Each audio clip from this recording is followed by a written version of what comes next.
வருங்கால மக்களின் சேவர்களுக்கு வணக்கம். மேக்ஸில் ஒரு ப்ரீவியஸ் கொஸ்டின் பார்த்துக்கலாம்.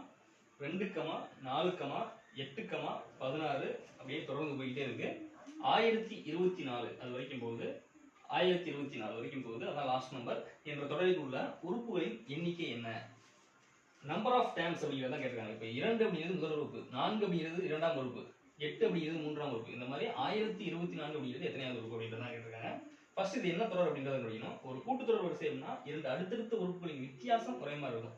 ஒரு பெருக்குத்தொடர் வரிசை இருந்துச்சுன்னா இது இரண்டு அடுத்தடுத்த உறுப்புகளினுடைய விகிதம் அப்படிங்கிறது ஒரே மாதிரி இருக்கும். ஓகேங்களா? அதாவது இரண்டாவது உறுப்பு அடுத்துதான் முதல் உறுப்பு வரும். இரண்டாவது உறுப்பு மைனஸ் முதல் உறுப்பு அல்லது இரண்டாவது உறுப்பு பை முதல் உறுப்பு.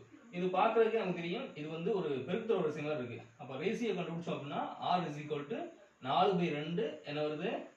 2 கிடைக்குது. அடுத்து 4க்கு 8க்கும் பார்த்தோம் அப்படின்னா ரேஷியோ = 8/4 2 கிடைக்குது. ஓகேங்களா? அப்ப இது ஒரு பெருக்குத்தொடர் வரிசை. அப்ப இதுல a அப்படிங்கிறது முதல் உறுப்பு அப்படிங்கிறது 2. ஃபர்ஸ்ட் ஒரு பெருக்குத்தொடர் வரிசை அப்படிங்கிறது எப்படி இருக்கும் அப்படின்னா a, ar2, ar3, இப்படியே போயிட்டே இருக்கும். a அப்படிங்கிறது முதல் உறுப்பு, இது இரண்டாவது உறுப்பு, இது மூன்றாவது உறுப்பு, இது நான்காவது உறுப்பு. அப்ப இந்த நான்காவது உறுப்பு பாருங்க. இது 4 அப்படிங்கிறது என்னன்னு சொல்லி வச்சுக்கிட்டீங்க அப்படின்னா n-1 4 - 1 அப்படிங்கிறது ar⁴. ஓகேங்களா?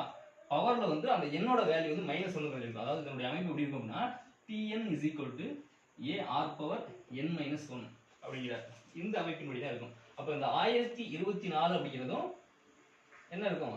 ar⁴n-1 அப்படிங்கிற இந்த அமைப்பின்படி தான் இருக்கும். அப்ப இந்த 1024 நீங்க லாஸ்ட் நம்பரா வச்சுக்கிட்டீங்க அப்படின்னா அது எப்படி இருக்கும்? a என்னது?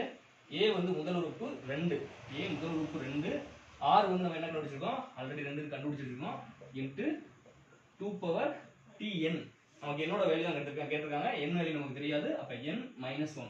இங்க பவர்ல எதுவுமே இல்லை அப்படின்னா 1 இருக்குன்னு அர்த்தம். 2/1 தான். வெறுமனே நம்ம 2 ன்னு கொடுத்துக்கோம். இது a/n இன்டு a/n அடிமானம் சமயமா இருந்துச்சு அப்படின்னா என்ன பண்ணுவோம்? அடுக்குகளை கூட்டிடுவோம். a/m+n அப்படின்னு சொல்லி.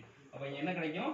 2/1 + n-1. அப்ப -1 +1 கேன்சல் ஆகி 0 ஆயிரும். அப்ப 2/n இருக்கும். இந்த 1024 அப்படிங்கிறது 2/10. ஓகேங்களா? அப்ப அடிமானம் சமமா இருக்கு. அப்ப அடுக்கு நம்ம எடுத்துக்கலாம். n = 10. 10 உறுப்புகள் வரைக்கும் இந்த தொடர்ல இருக்கு. அப்ப 1024 அப்படிங்கிறது 10வது உறுப்பு. அப்ப மொத்தமா இந்த இந்த தொடர் வரிசையில 10 உறுப்புகள் வரைக்கும் இருக்கு. ஓகேங்களா? ஓகே. ஃபர்ஸ்ட் இந்த மாதிரி தொடர் கொடுத்துட்டாங்க அப்படின்னா அது எந்த தொடர் அப்படின்னு சொல்லி கண்டுபிடிங்க. கூட்டுத்தொடரா அல்லது பெருக்குத்தொடரா அப்படின்னு சொல்லி கண்டுபிடிங்க. சப்போஸ் இதுக்கு ஒரு கூட்டுத்தொடரா இருந்துச்சுன்னா அதுக்கும் ஃபார்முலா இருக்கு. n = l - a/d + 1.